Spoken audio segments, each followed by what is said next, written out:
बिस्मिल्लाहिर्रहमानिर्रहीम। अज़ीज़ तलबा अस्सलामु अलैकुम वरहमतुल्लाहि वबरकातुहू। बेटा हमने अपनी एक्सरसाइज 7.4 को ख़त्म किया है। आज हम एक नया टॉपिक पढ़ेंगे, एंगल ऑफ एलिवेशन और एंगल ऑफ डिप्रेशन। ये क्या होते हैं बेटा? एक होता है देखें, जब भी हम किसी चीज़ को देखते हैं ना, या तो हम उसको बिल्कुल ऐसे सामने देखते हैं, लाइक जिस तरह अब मेरी नज़र इस तरफ इस वक्त बिल्कुल कैमरे के बिल्कुल सामने है, या हम बिल्कुल इस तरह देखते हैं, या हम किसी नज़र को अपनी नज़र की हद से या अपनी हाइट से ऊपर की तरफ देखते हैं, या हम किसी चीज़ को अपनी हाइट से नीचे की तरफ देखते हैं। अब ये देखने के जो तीन तरीके हैं, ये जो है इसको तो हम कहते हैं पैरेलल टू एक्स एक्सिस। ये पैरेलल टू एक्स एक्सिस होता है देखना, हॉरिजॉन्टली ये हमारी आंखों के बिल्कुल पैरेलल देखना होता है। अब अगर हम अपनी आंखों से ऊपर की तरफ देखते हैं तो इसको हम एलिवेशन कहते हैं, क्योंकि ये ऊपर की तरफ है। और अगर हम किसी चीज़ को नीचे की तरफ देखते हैं तो ये डिप्रेशन होता है। अगर तो जो एंगल है ये इस हॉरिजॉन्टल लाइन से या इस एक्स एक्सिस से ऊपर की तरफ हो, ऑब्जर्वर यहाँ पे है, ऑब्जर्वर जो है वो यहाँ पे है, और यहाँ से देखने वाला बंदा अगर ऊपर की तरफ देखता है तो यहाँ पे जो एंगल बनता है इसको हम एंगल ऑफ एलिवेशन कहते हैं। और अगर यहाँ से नीचे की तरफ ये इनिशियल साइड है और ये टर्मिनल साइड है, अगर ये नीचे की तरफ कोई देखने वाला यहाँ से नीचे की तरफ देखेगा किसी चीज़ को, तो ये जो एंगल होगा इसको हम एंगल ऑफ डिप्रेशन कहते हैं। बेटा ये एंगल ऑफ एलिवेशन है, एंगल ऑफ एलिवेशन ऊपर की तरफ देखना किसी चीज़ को, और ये है angle of depression, angle of depression किसी भी चीज़ को नीचे की तरफ। अब बेटा हम कुछ रियल लाइफ प्रॉब्लम्स हैं उनको सॉल्व करते हैं। 7.5 एक्सरसाइज, जिसका सबसे पहला क्वेश्चन है हमारे पास, find the angle of elevation. यहाँ पे हमें एंगल फाइंड करना है, एंगल ऑफ एलिवेशन थीटा, ये हमें फाइंड करना है। इफ अ 6 फीट मैन, यहाँ पे हम इन क्वेश्चंस की जो डायग्राम्स हैं वो भी बनाएंगे। बेटा एक आदमी है जिसकी हाइट 6 फीट है, एक आदमी है जिसकी हाइट 6 फीट है। अगर उसके इस साइड पे सूरज है तो सूरज के साथ उसका जो साया बनता है वो 3.5 फीट बनता है। Find the angle of elevation if of the sun. यहाँ पे ऑब्जर्वर है, यहाँ से देखेगी आंख उसको या इस पॉइंट से, ठीक है जी, सूरज को देखने वाली आंख का हम एंगल ऑफ एलिवेशन फाइंड करेंगे यहाँ से सन का। If a 6 feet man has a 3.5 feet shadow, तो अगर हम इस पॉइंट को इस पॉइंट के साथ ज्वाइन कर दें इस तरह से, तो यहाँ पे ये जो एंगल जो हमने फाइंड करना है ये एंगल ऑफ एलिवेशन थीटा हम यहाँ से फाइंड करेंगे। अब बेटा चूंकि इसके साथ एंगल है तो ये बेस हो गई, इसके साथ एंगल नहीं है तो ये परपेंडिकुलर हो गया। ये हमारे पास एक राइट ट्राइंगल है। सो इन अ राइट ट्राइंगल याद रखिएगा tan थीटा ये बराबर होता है परपेंडिकुलर ओवर बेस के। tan थीटा बराबर होता है परपेंडिकुलर ओवर बेस। सो ये आ जाएगा बेटे tan theta is equal to perpendicular आपके पास 6 और बेस है आपके पास 3.5। अब चूंकि हमने थीटा को फाइंड करना है, सो थीटा को फाइंड करने के लिए हम tan को दूसरी तरफ लेके जाएंगे, तो ये हो जाएगा tan का इनवर्स, ये हो जाएगा tan का inverse. So tan inverse 6 over 3.5। So theta is equal to tan inverse. अब ये डायरेक्ट आप कैलकुलेटर से भी फाइंड कर सकते हैं। कैलकुलेटर से फाइंड करने का तरीका होता है कि आप शिफ्ट का बटन प्रेस करें, शिफ्ट के साथ आप tan का बटन प्रेस करेंगे तो tan इनवर्स आ जाएगा और उसके आगे एक ब्रैकेट बनेगी। उस ब्रैकेट के अंदर आप 6 over 3.5 और ब्रैकेट को क्लोज करके जब इक्वल का साइन आप प्रेस करेंगे तो इसकी जो एग्जैक्ट वैल्यू है वो आपके सामने आ जाएगी।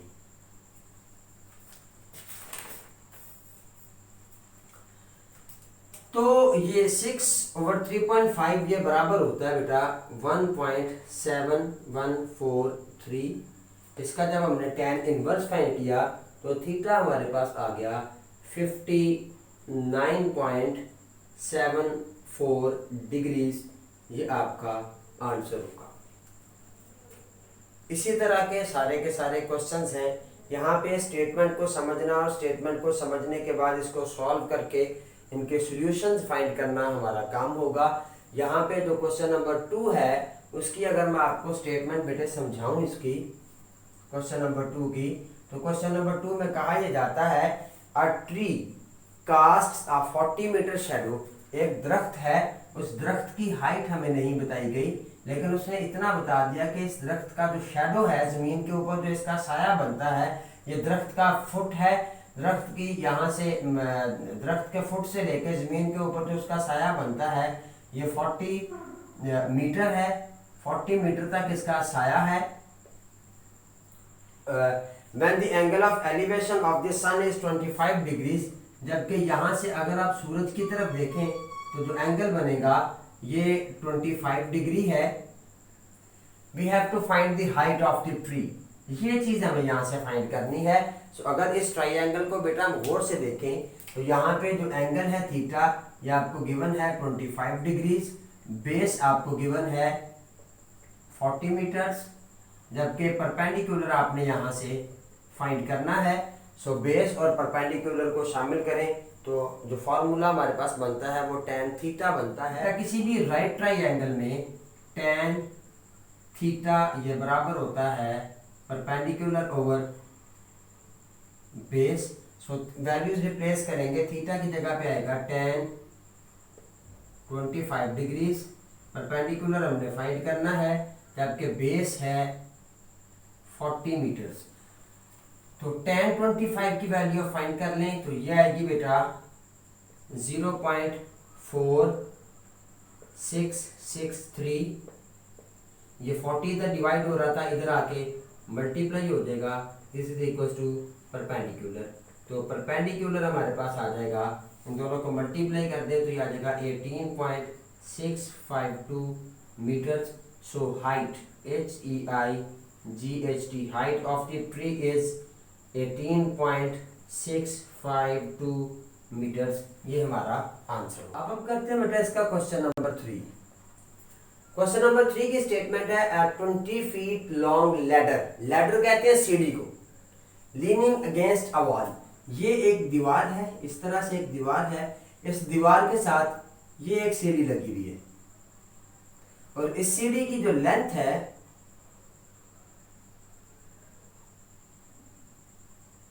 इस सीढ़ी की जो लेंथ है ये 20 फीट है।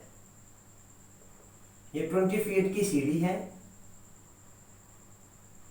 फिर उसके बाद क्या कहता है जी 20 feet long ladder is leaning against a wall, the bottom of the ladder is 5 feet from the base of the wall. ये दीवार की बेस है, ये सीढ़ी का बॉटम है और इन दोनों का जो आपस का डिस्टेंस है ये 5 फीट है। 5 feet clear.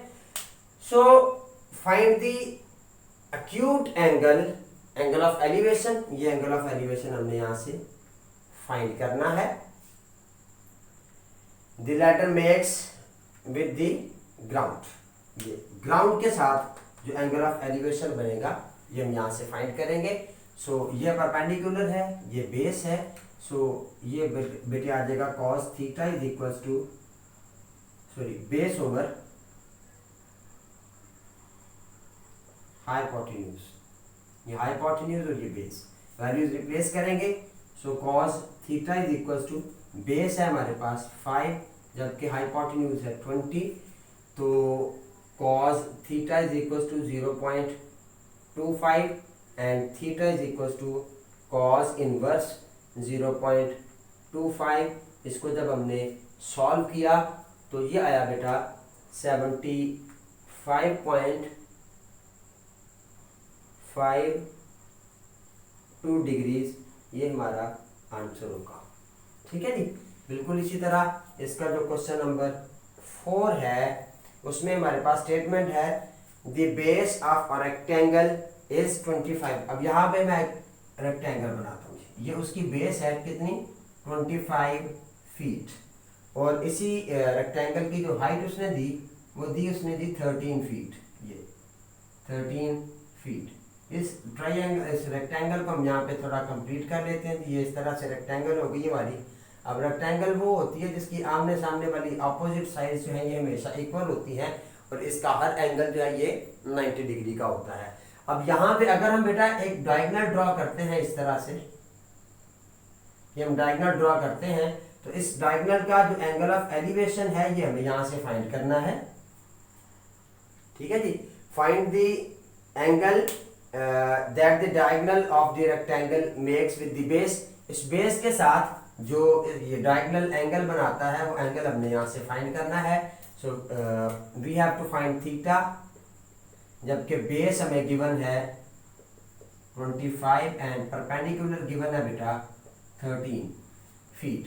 So tan theta is equal to perpendicular over base, values replace कर दें। So tan theta is equal to perpendicular हमारे पास 13, बेस है बेटा 25। So tan theta is equal to 0.52 आ जाएगा। 13/25 अगर आप इसको डिवाइड करें तो ये 0.52 के बराबर होता है। अब ये tan उधर चला गया तो ये आ जाएगा theta is equal to tan inverse 0.52। Calculator से आप इसकी वैल्यू को फाइंड करें तो ये आ जाएगा बेटे 27.47 डिग्रीज, ये हमारा आंसर। नाउ जी question number 5, a rocket is launched and climbs at an angle of 80 degree. ये कांस्टेंट एंगल के साथ ऊपर जा रहा है। हमने इस एंगल को क्या दिया कि ये जो एंगल है ये कितना है, ये 80 डिग्रीज एंगल है। फाइंड द आल्टीट्यूड, हाइट हमने यहाँ से फाइंड करनी है। आल्टीट्यूड कहते हैं बेटा हाइट को, ये इस तरह से, ये हमारे पास एक राइट ट्राइंगल हो गई। ये हाइट जो है ये हमने यहाँ से फाइंड करनी है। Find the altitude of the rocket after it travels 5000 metre. जब ये यहाँ से इसने ट्रेवल करना शुरू किया तो इसने जब 5000 मीटर्स ट्रेवल कर लिया तो इसकी इतने ट्रैवलिंग के बाद हमने आल्टीट्यूड फाइंड करना है कि ये रॉकेट जो है ये ज़मीन से कितनी बुलंदी पे वाक़ है। सो ये परपेंडिकुलर हमने फाइंड करना है, थीटा हमें गिवन है। ये जो इसका हाइपोटेन्यूज है ये भी हमें गिवन है। सो हम फाइंड कर लेंगे बेटा परपेंडिकुलर ओवर हाइपोटेन्यूज, फार्मूला लगाएंगे हम। ये किसके बराबर होता है जी, sine theta is equal to perpendicular over hypotenuse. यहाँ पे वैल्यूज रिप्लेस करें, फिर परपेंडिकुलर की वैल्यू फाइंड कर दें तो हम लिखेंगे जी जो हाइट है, जो अल्टीट्यूड है इस रॉकेट का, ये जितना भी आएगा ये ऑलमोस्ट 4924 मीटर्स के लगभग आएगा। सो आप इसकी वैल्यू को आप लोग खुद फाइंड करेंगे। और अगर इन क्वेश्चंस के सॉल्यूशन में किसी जगह पे किसी चीज़ की समझ नहीं आती तो आप लोग मुझे कॉल या मैसेज करके पूछ सकते हैं। अपना बहुत ज़्यादा ख्याल रखिएगा। अल्लाह हाफिज़।